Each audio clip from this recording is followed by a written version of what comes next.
Hey everyone, welcome to the channel. My name is Ash and I'm here with another review roundup video. In these videos I talk about 4 games I've been playing recently on a variety of different systems. Kind of like mini reviews all combined into one.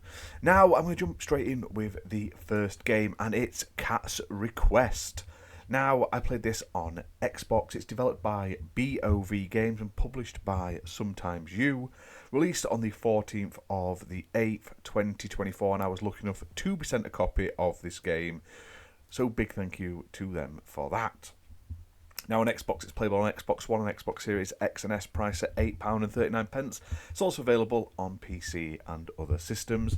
And this is a point-and-click style adventure game mixed with puzzles, where you play as this extraterrestrial cat detective called Ash, which is ironic, and his virtual assistant. And it's set in a sort of cyberpunk cat world.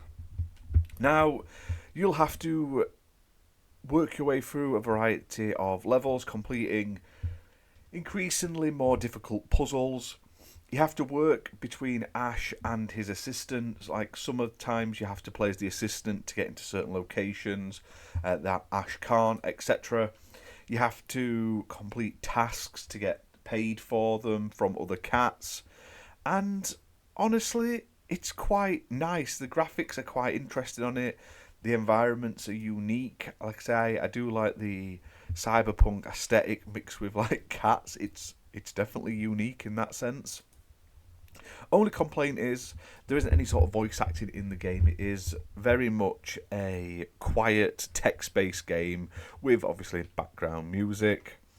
Now, some of the puzzles do get a little trickier the further you get into the game, but it's cool to sort of work your way through this sort of mystery from start to finish and see where the story goes. Now, like I say, this is on Xbox. On Xbox, it's Xbox One X enhanced with 4K resolution and 60 FPS. Okay, and next up is I Want to Go to Mars on Xbox. Now, this released on the 7th of the 8th, 2024, developed by Bin Chicken Studios and published by Sometimes You. And again, I was looking to send a copy of this game. Now, I played this on Xbox Series X, but it's also playable on Xbox One and Series S. And this is a mix of like point-and-click adventure and a sort of bedtime storybook. Now, this is obviously aimed at younger audiences. I believe it started life as a phone game, so built for like younger kids to get their sort of like kids first point-and-click game. It's very simple, it's very straightforward, but it has like a storybook aesthetic and sees Robin and Teddy, so this boy and his like teddy bear, wanting to go to Mars. Now, you basically have to carry out a few tasks, get this rocket built, and fly off into space, dodging asteroids, collecting fuel. And yeah, it's a nice little, it's cute, it's very straightforward, kids will enjoy it. It's got like your normal point and click things in there, plus there's like the mini game of avoiding the asteroids and stuff. It has a nice hand-drawn style to it, like I say, has a bit of humour in the text and stuff like that, but it is very short. You can finish it in about 45 minutes, if not less. However, it's a very easy completion, so it's an easy 1,000 achievement points in under an hour. Now on Xbox, it's playable on Xbox Series X and S and Xbox One. Xbox One X enhanced, 4K resolution, 60 FPS, and it's priced at £4.19. Now, I love the idea of this one. I think it's something super simple that kids will like be able to play and enjoy, especially younger kids. Gives them that taste of the old school sort of adventure games that I used to play on the PC back in the day. I just wish it was a little bit longer. I get why it's short and sweet because it's supposed to replace the storybook. So the bedtime story, you could put this on your phone and play. Obviously, it doesn't serve the same purpose if you're playing it on a console, I assume. But originally when you were playing it on your phone or tablet or something like that. I totally get why people would be into this. But then check it out. Like I say, achievement hunters will probably be really interested, or if you've got younger kids. Okay, next up is Super Wooden GP2 on Xbox. Now, this released on the 24th of the 7th, 2024, developed by Vijuda and published by East Asia Soft Limited, who were kind of sending me a copy. And this is the follow-up to Super Wooden GP, a game I have covered on the channel previously and had a ton of fun playing. Now, this is a fantastic old school feeling racing game, and it feels like the old retro sort of PS1 or earlier style games where you play from an like isometric semi top down style view. You basically have to climb your way up through the rankings across the motorsport world. I love that the game has this like map hub where you can go from place to place, to your garages to get new cars, to upgrade your vehicles, go to all the different types of races and stuff like that and events. The game features different types of racing, including endurance racing and rally. And the game features a huge amount of vehicles, so it has over 180 vehicles from 9 different manufacturers. And you'll earn credits during racing events, and if you spend these credits, you can then purchase new cars. You can also unlock secret cars as well, and you can also upgrade your car, improve its sort of capabilities and stuff like that, change its paint and everything in the paint shop, which I thought was awesome. Has a huge amount of different circuits and tracks to play through, and all in all, it really improves on the original game, and I enjoyed that one a lot. But this one just looked better, played better. It took the really like strong bones of the first game and then just went to town and made everything even better. Now you can play this solo, or you can play local multiplayer up to 4 players, and playing it with friends on split screen really has retro vibes. I used to love playing things like Micro Machines and Speed Freaks and stuff like that with 4 people on one screen. It was absolutely fantastic, and more racing games need to have like split screen couch co-op nowadays.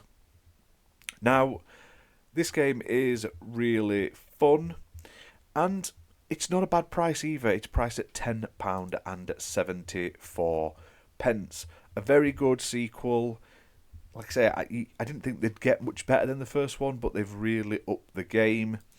If you'd never liked the first one, I will say you'll probably not enjoy this one because it's more of the same. But if you've never played the original and you're interested in both, you can pick them up in a bundle at £16.74 as well. Now on Xbox, it's playable on Xbox One and Xbox Series X and S consoles.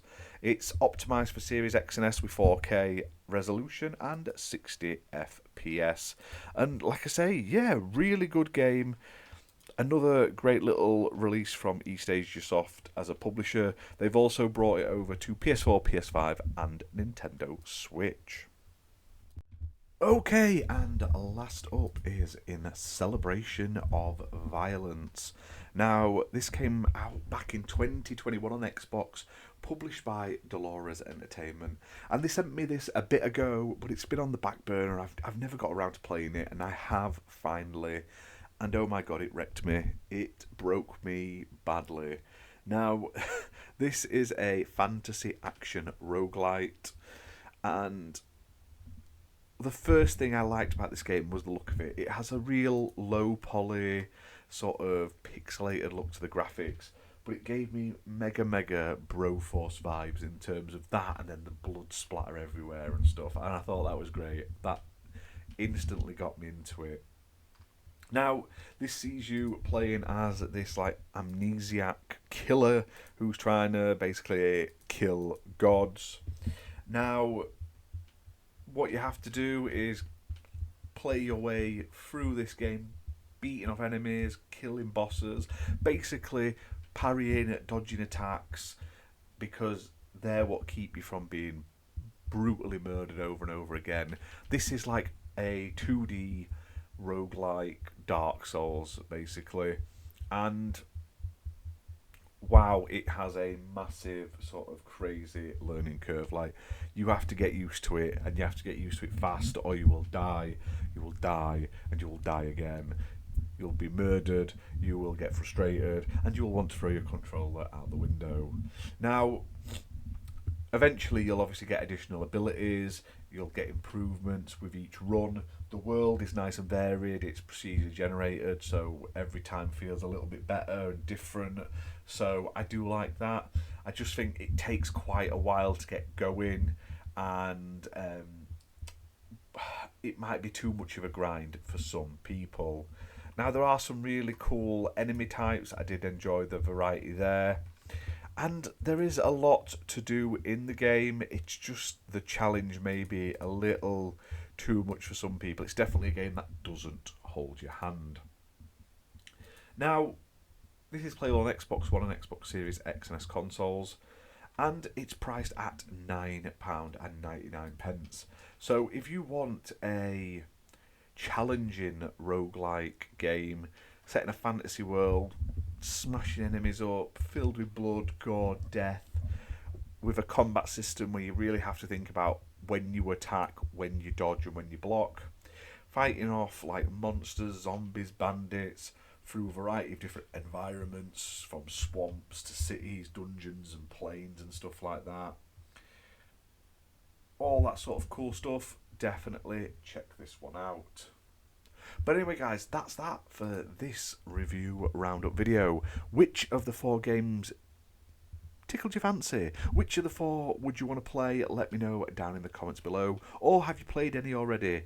Let me know what you thought of them. And are there any other games you'd like to see me cover in a future review video? Let me know, and I will do my best to cover as many as possible. But hit that like button, hit subscribe, and I'll see you next time, guys. Thanks for watching.